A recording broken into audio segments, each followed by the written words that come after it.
રોજ સવારે અને સાંજે સાંભળો દેવી કવચ.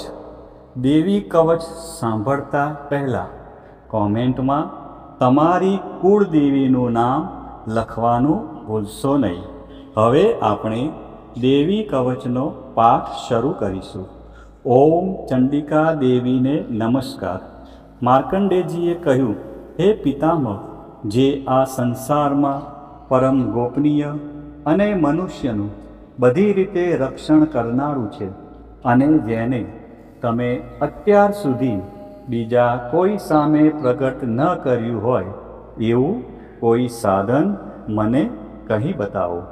બ્રહ્માજી બોલ્યા, હે બ્રાહ્મણ, એવું સાધન તો એકમાત્ર દેવીનું કવચ જ છે, જે ગોપનીય કરતાં પણ પરમ ગોપનીય, પવિત્ર તથા બધા પ્રાણીઓ ઉપર ઉપકાર કરનારું છે.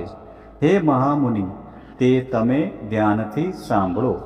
દેવીની 9 મૂર્તિઓ છે. તેમને 9 દુર્ગા કહે છે. તેમના અલગ અલગ નામો બતાવવામાં આવે છે. પહેલું નામ શૈલપુત્રી છે, બીજું નામ બ્રહ્મચારિણી છે, ત્રીજું ચંદ્રઘંટાના નામે પ્રસિદ્ધ છે, ચોથી મૂર્તિને કુષ્માંડા કહે છે, પાંચમી દુર્ગાનું નામ સ્કંદમાતા છે, છઠ્ઠી દુર્ગાનું નામ કાત્યાયની છે, સાતમું સ્વરૂપ કાલરાત્રિ, આઠમું સ્વરૂપ મહાગૌરી અને નવમી દુર્ગા એટલે સિદ્ધિદાત્રી. આ બધા નામ વેદ ભગવાન દ્વારા કહેવાયા છે. જ્યારે કોઈ મનુષ્ય અગ્નિથી સળગી રહ્યો હોય, યુદ્ધભૂમિમાં શત્રુઓથી ઘેરાઈ ગયો હોય, અથવા કોઈ સંકટમાં ફસાઈ ગયો હોય, તથા તેનું કોઈ ભયથી ડરી ગયો હોય, અને જો મા દુર્ગાનું શરણ લીધું હોય, તેનું ક્યારેય કોઈ અમંગળ થતું નથી. યુદ્ધના સમયે મુશ્કેલી હોવા છતાં પણ તેને વિપત્તિ ઉદ્ભવતી નથી. તેને શોક, દુઃખ અને ભય પ્રાપ્ત થતા નથી.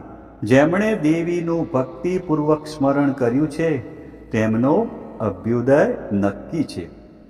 હે દેવી, જેઓ તમારું ચિંતન કરે છે, તેમનું તમે ચોક્કસ કલ્યાણ કરો છો. તેમનું તમે ચોક્કસ રક્ષણ કરો છો.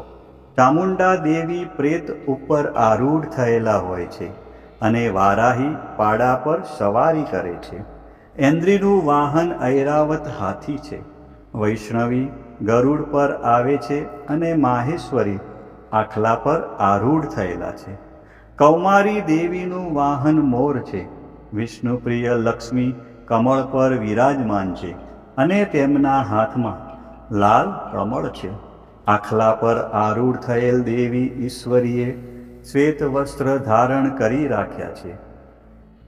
બ્રાહ્મી હંસ પર બેઠેલા છે અને બધા જ આભૂષણો ધારણ કર્યા છે.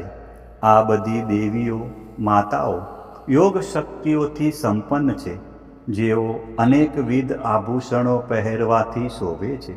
તેમણે અનેક રત્નો ધારણ કર્યા છે, ક્રોધથી ભરેલી છે અને ભક્તોનું રક્ષણ કરવા રથમાં બેઠેલી છે. આ દેવીઓના હાથમાં શંખ, ચક્ર, ગદા, શક્તિ, હળ, મુસળ, ખેટક, તોમર, કુહાડી, દોરડું, કુંત, ત્રિશૂળ અને ઉત્તમ પ્રકારના ધનુષ્ય ધારણ કરેલા છે. દૈત્યોના શરીરનો નાશ કરવો અને ભક્તોને અભયદાન આપવું, દેવતાઓનું હિત કરવું એ તેમના શસ્ત્ર ધારણનો ઉદ્દેશ છે. મહારૌદ્ર રૂપ, અત્યંત ઘોર પરાક્રમી, મહાબલી અને મહા ઉત્સાહયુક્ત હે દેવી, તમે મહાન ભયનો નાશ કરનારા છો. તમને મારા નમસ્કાર છે. તમારી સામે જોવું પણ મુશ્કેલ છે. શત્રુઓનો ભય વધારનારા હે જગદંબિકા, મારું રક્ષણ કરો. પૂર્વ દિશામાં ઐન્દ્રી શક્તિ મારું રક્ષણ કરે. અગ્નિકુણામાં અગ્નિ શક્તિ, દક્ષિણ દિશામાં વારાહી અને નૈઋત્ય કુણામાં ખગધારિણી મારું રક્ષણ કરે. પશ્ચિમ દિશામાં વારુણી, અને વાયવ્ય ખૂણામાં હરણ પર સવારી કરનારા દેવી મારું રક્ષણ કરે. ઉત્તર દિશામાં કુમારી અને ઈશાન ખૂણામાં શૂલધારિણી મારું રક્ષણ કરે. હે બ્રહ્માણી, તમે ઉપરની બાજુએ મારું રક્ષણ કરો. હે વૈષ્ણવી, તમે નીચેની બાજુએ મારું રક્ષણ કરો. આ જ પ્રમાણે શબ જેનું વાહન છે તે ચામુંડા દેવી દસે દિશાઓમાં મારું રક્ષણ કરો. જયા દેવી આગળની બાજુએ, વિજયા દેવી પાછળની બાજુએ રક્ષણ કરે. ડાબા ભાગે અજિતા દેવી, જમણા ભાગે અપરાજિતા દેવી મારું રક્ષણ કરે. ઉદ્યોતિની દેવી શિખાનું રક્ષણ કરે અને ઉમા દેવી મારા મસ્તક પર વિરાજિત થઈને મારું રક્ષણ કરે. માલાધરી દેવી મારા કપાળનું અને યશસ્વીની દેવી મારી ભમરોનું રક્ષણ કરે. ત્રિનેત્રા દેવી ભમરોના મધ્ય ભાગનું અને યમઘંટા દેવી નાસિકાઓનું રક્ષણ કરે. શંખીની દેવી બંને આંખોના મધ્ય ભાગનું રક્ષણ કરે અને દ્વારવાસીની કાનોનું રક્ષણ કરે. કાલિકા દેવી ગાલોનું તથા સાંકરી દેવી કાનોના મૂળ ભાગોની રક્ષા કરે. સુગંધા દેવી નાસિકાઓની અને ચર્ચિકા દેવી ઉપરના હોઠનું રક્ષણ કરે.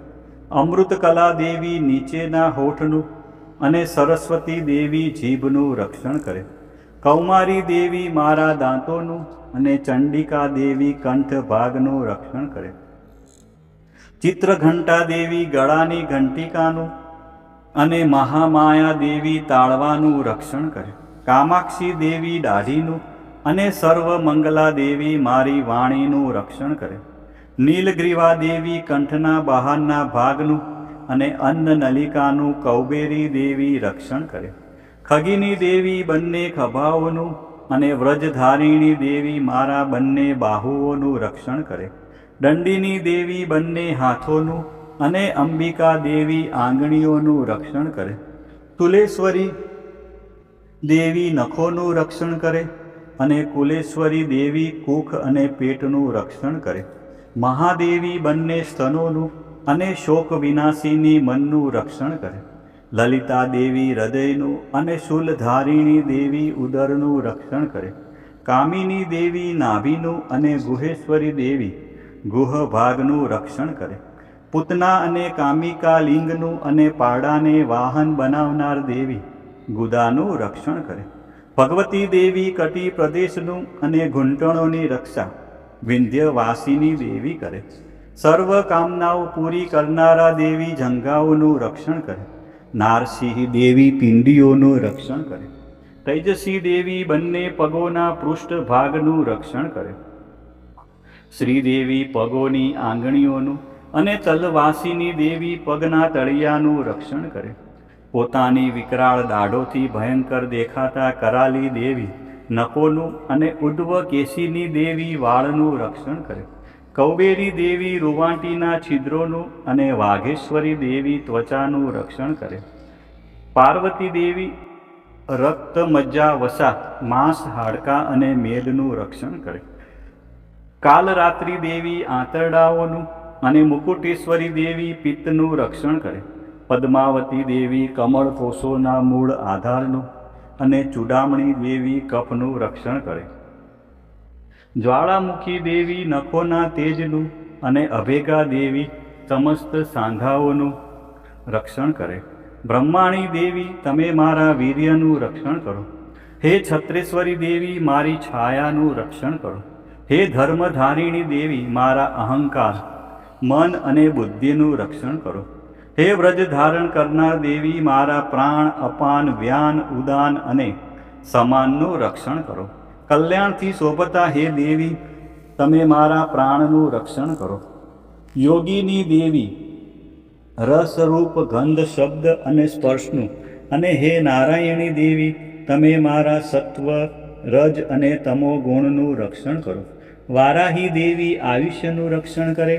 વૈષ્ણવી દેવી ધર્મનું રક્ષણ કરો તથા ચક્ર ધારણ કરનાર દેવી યશ અને કીર્તિ લક્ષ્મી અને ધનનું તેમજ વિદ્યાનું રક્ષણ કરો. હે ઇન્દ્રાણી તમે ગોત્રનું રક્ષણ કરો. હે ભૈરવી દેવી તમે મારી પત્નીનું રક્ષણ કરો. હે ચંડિકા દેવી, તમે મારા પશુઓનું રક્ષણ કરો. હે મહાલક્ષ્મી દેવી, તમે મારા પુત્રોનું રક્ષણ કરો. હે સુપતા દેવી, તમે મારા પથનું અને ક્ષેમકરી દેવી, મારા માર્ગનું રક્ષણ કરો. હે મહાલક્ષ્મી દેવી, તમે રાજદ્વારી કાર્યોમાં મારું રક્ષણ કરો. તથા સર્વ બાજુએ રહેલા વિજયા દેવી, ચારે બાજુ રહીને રક્ષણ કરો.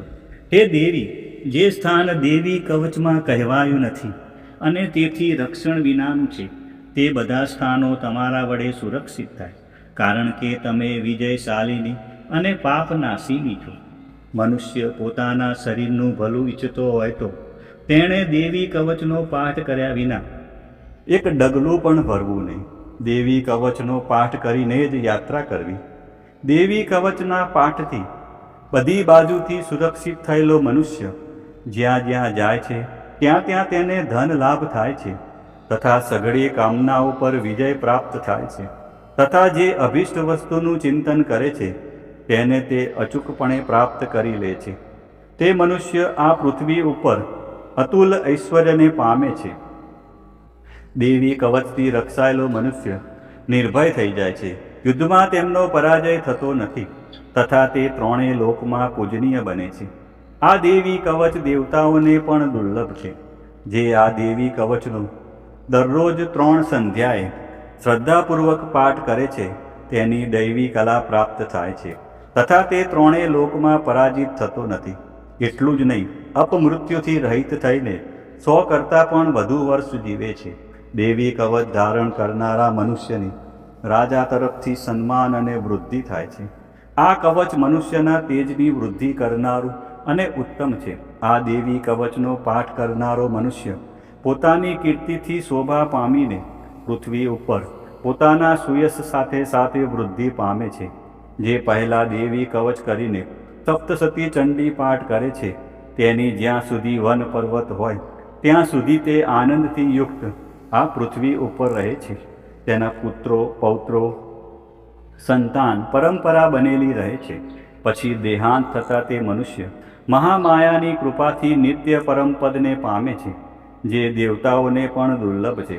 તે સુંદર દિવ્ય રૂપ ધારણ કરે છે અને કલ્યાણ શિવની સાથે આનંદનો ભાગી બને છે. ભક્તજનો, મા ભગવતીની આરાધનામાં દેવી કવચનું વિશેષ મહત્વ છે. કવચ એટલે રક્ષણ કરનારું કવચ. આ પાઠ દ્વારા મા દુર્ગાના વિવિધ સ્વરૂપો આપણા શરીરના દરેક અંગ અને જીવનના દરેક ડગલાનું રક્ષણ કરે છે. ઋષિ માર્કંડેય દ્વારા વર્ણવેલ આ કવચનો જો નિત્ય પાઠ કરવામાં આવે તો મનુષ્ય નિર્ભય બને છે અને તેના જીવનમાં સુખ શાંતિનો ઉદય થાય છે. આજના વિડીયોમાં તમે સંપૂર્ણ દેવી કવચનો પાઠ સાંભળ્યો. વિડીયોના અંત સુધી તમે જોડાયેલા રહ્યા અને મા અંબાના આ પરમ કલ્યાણકારી સ્ત્રોતનો લાભ લીધો. બોલો શ્રી અંબે માત કી જય.